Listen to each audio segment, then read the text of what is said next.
The NFL was not prepared for what the Buffalo Bills quietly unleashed last season. While most defenses went into each game planning to stop Josh Allen's hot-armed, explosive offense, something else was brewing beneath the surface. Something far more dangerous, far more punishing. The Bills' running game didn't just improve, it became one of the most lethal forces in the league. By the end of the season, Buffalo ranked 9th in total rushing yards with 2,230, but the number that made an impact across the league was their league-leading 32 rushing touchdowns. That wasn't efficiency. It was complete, relentless domination.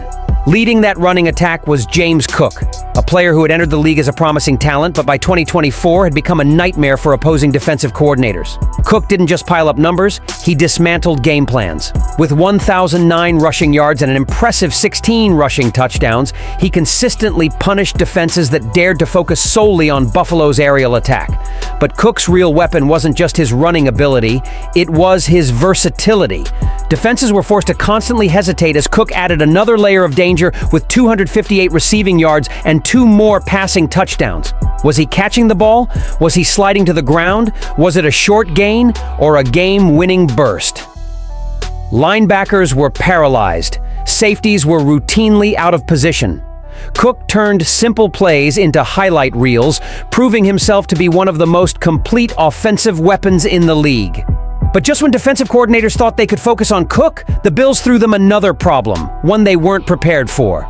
Rookie Ray Davis stepped into the backfield and added a new dimension to Buffalo's offense.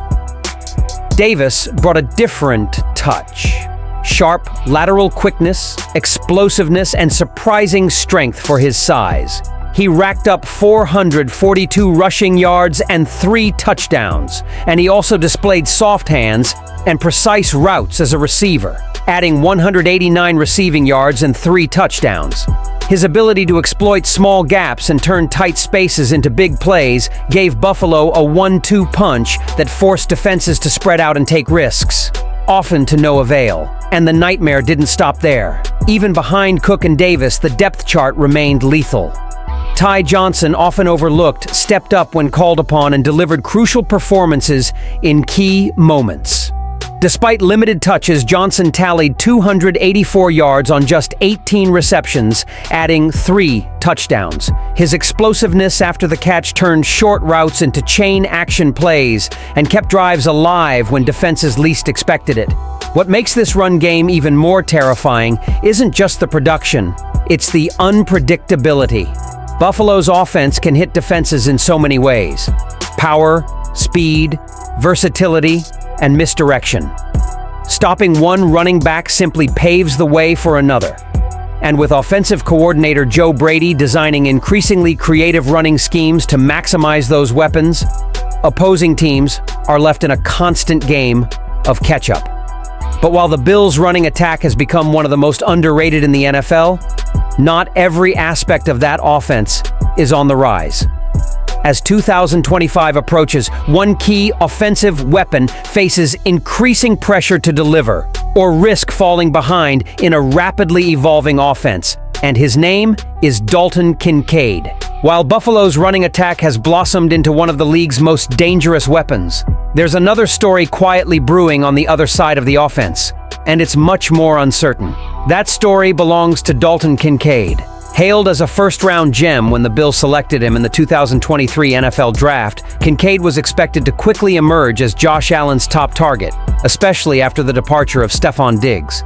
But as he enters his 3rd NFL season, Kincaid now faces a crucial crossroads that could define the trajectory of his career.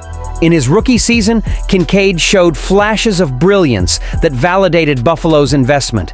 His 73 receptions for 673 yards as a tight end in his first year were highly encouraging. The chemistry with Josh Allen was starting to show. His route running looked polished, and his soft hands allowed him to become a reliable outlet when plays went awry.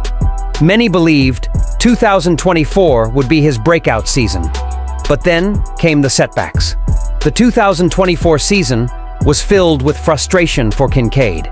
A nagging knee injury cost him 3 games, while other minor injuries limited his explosiveness even when he was active. And his numbers reflected that regression.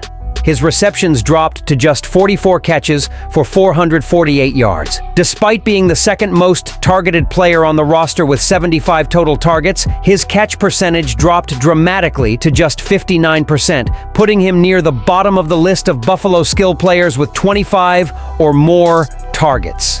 NFL analyst and YouTube star Brandon Perna, known for his massive That's Good sports channel, made no secret of the fact. Highlighting Kincaid as Buffalo's make-or-break player for 2025, Perna emphasized what many fans now whisper. Simply put, you expect more from a first-round tight end. The comparison that stings even more is to Detroit's Sam Laporta, who was drafted just 9 picks after Kincaid in 2023. Laporta has excelled since then, finishing the 2024 season with 16 more receptions, 278 more yards, and 5 more touchdowns than Kincaid. A painful reminder of what Buffalo hoped to accomplish when drafting its young tight end. The stakes are even higher now because the Bills have added new competition. Free agent acquisitions Joshua Palmer and Elijah Moore were brought in during the offseason, adding new receiving options and further expanding the target pool. Buffalo's offensive philosophy under coordinator Joe Brady is shifting toward a more even distribution of opportunities, meaning Kincaid can no longer rely on high-volume targets to stay relevant. Every rep matters. Every drop hurts. Next season represents more than just a statistical bounce for Kincaid. It's a defining moment. If he can break out and become the reliable, versatile player Buffalo envisions. A tight end who can stretch the middle of the field and consistently win contested catches. He could cement himself as a key pillar in this evolving offense. But if he falters again, the Bills could be forced to completely rethink his long-term role. And that brings us to the most intriguing part of Buffalo's offensive evolution. As Kincaid struggles to find his footing, a huge opportunity could be opening up that could change the entire structure of this offense overnight. Behind closed doors, a searing trade rumor has begun to circulate. One that could bring an elite WR1 to the team and completely change the Bills' offensive identity heading into 2025. As the Bills continue to improve their running attack and overall roster balance, one glaring question still looms over the team's championship aspirations. Do they have a true number 1 wide receiver who can carry them deep into the playoffs? While Keon Coleman shows immense promise and Khalil Shakir continues to develop, the truth remains. Neither has fully embraced the dominant WR1 role that demands extra attention from defenses on every snap. And with Josh Allen entering his MVP prime, Buffalo can't afford to wait and hope someone steps up in that role. They need certainty. Now enter one of the more intriguing names to quietly emerge in league circles, Washington Commanders star wide receiver Terry McLaurin. And here's where things get really interesting. Last week, McLaurin made headlines when he skipped Washington's mandatory minicamp, a rare sign of dissatisfaction from the normally reliable receiver. While the contract tensions have yet to escalate into conflict, time is ticking. McLaurin's resume remains solid.